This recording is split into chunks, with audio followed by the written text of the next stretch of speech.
Bismillahirrahmanirrahim. Assalamualaikum warahmatullahi wabarakatuh.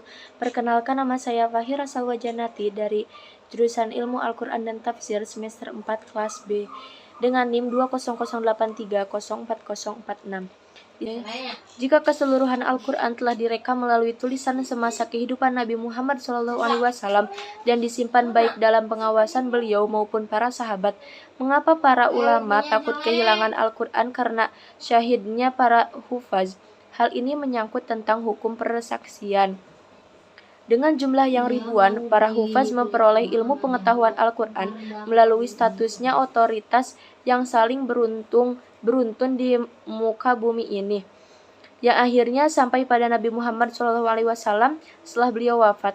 Mereka menjadi sumber otoritas yang juga saling beruntun. Kematian mereka hampir-hampir setelah mengancam terputusnya kesaksian yang berakhir pada Nabi Muhammad SAW, yang mengakibatkan untuk mendapat ilmu yang diberi otoritas kurang memungkinkan.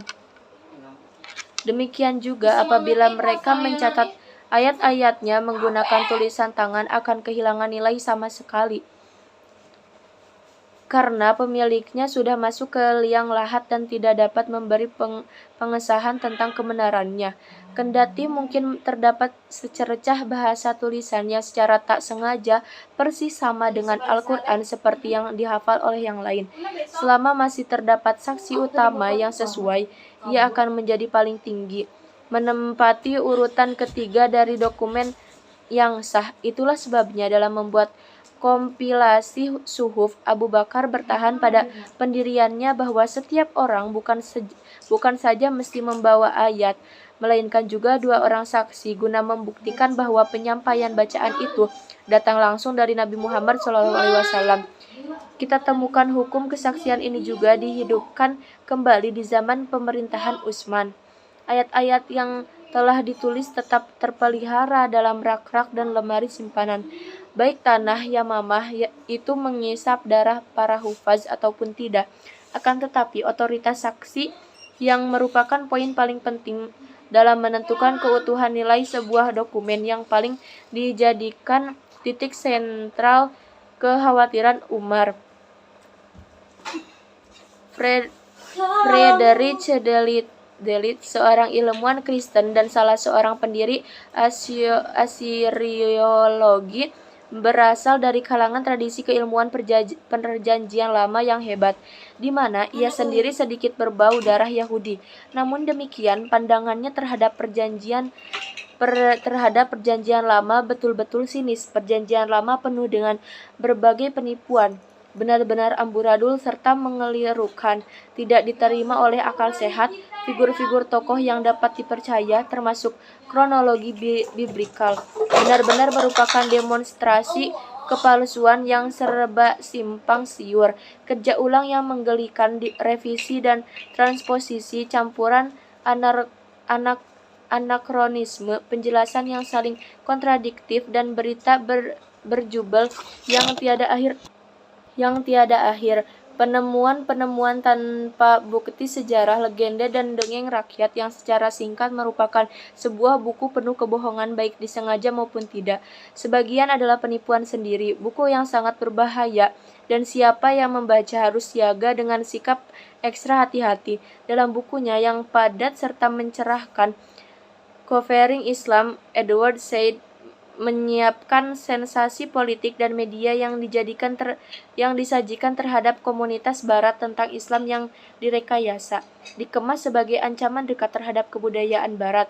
Islam telah meraih satu-satunya reputasi yang mengancam, di mana tidak ada agama atau kelompok budaya lain yang dapat menghadapi Islam. Menghadapinya, Islam dijadikan kambing hitam yang siap pakai dalam setiap fenomena sosial, politik, dan ekonomi yang tidak disetujui oleh Barat. Kesepakatan politik mereka adalah, walaupun hanya sedikit yang mereka ketahui tentang agama ini, tidak banyak berita tentang Islam yang dianggap positif. Menghadapi asal-usul pertentangan ini, Edward Said mencatat tendensi sejarah Kristen yang memandang Islam sebagai penceroboh, tantangan baru terhadap otoritas keagamaan mereka, dan musuh yang mengerikan sepanjang zaman pertengahan. Bahkan ketika Kristen Eropa mulai bangkit dengan mengorbankan pemerintahan Islam, rasa takut yang dibuat-buat secara tidak menentu dan kebenciannya terus berlalu. Dengan semakin dekatnya Islam ke Eropa membuat Muhammadanisme dianggap sebagai bahaya yang mereka tidak akan dapat menguasai seluruhnya secara memuaskan. India, Cina, dan budaya-budaya timur yang lain saat dikuasai tetap menjauh dan tidak lagi mendatangkan rasa takut yang berkepanjangan dari pemerintah dan para pakar teologi Eropa. Hanya Islam yang muncul berdiri sendiri, tahan uji dan bebas, serta pantang menyerah terhadap kekuasaan Barat. Ia berkilah secara meyakinkan bahwa tidak pernah terjadi dalam sejarah Eropa dan Amerika bahwa Islam pernah dibicarakan dan dipikirkan secara umum di luar kerangka yang dibuat berdasarkan keinginan, sikap, prejudis, dan kepentingan politik. Sementara Peter the Venerable, Barthélemy de Herborot, dan para penulis terdahulu yang lain semuanya tidak diragukan merupakan ahli polemik Kristen yang selalu meniup kejahatan terhadap agama saingannya. Zaman kita menganggap secara membabi buta bahwa modernisme telah memulas orientalisme dari sikap prejudis dan telah membebaskan, seperti pakar kimia yang menganalisis struktur molekul secara tepat daripada mencari bahan alkemi. Mungkin cukup sekian pemaparan dari saya. Mohon maaf apabila ada kesalahan. Wassalamualaikum warahmatullahi wabarakatuh.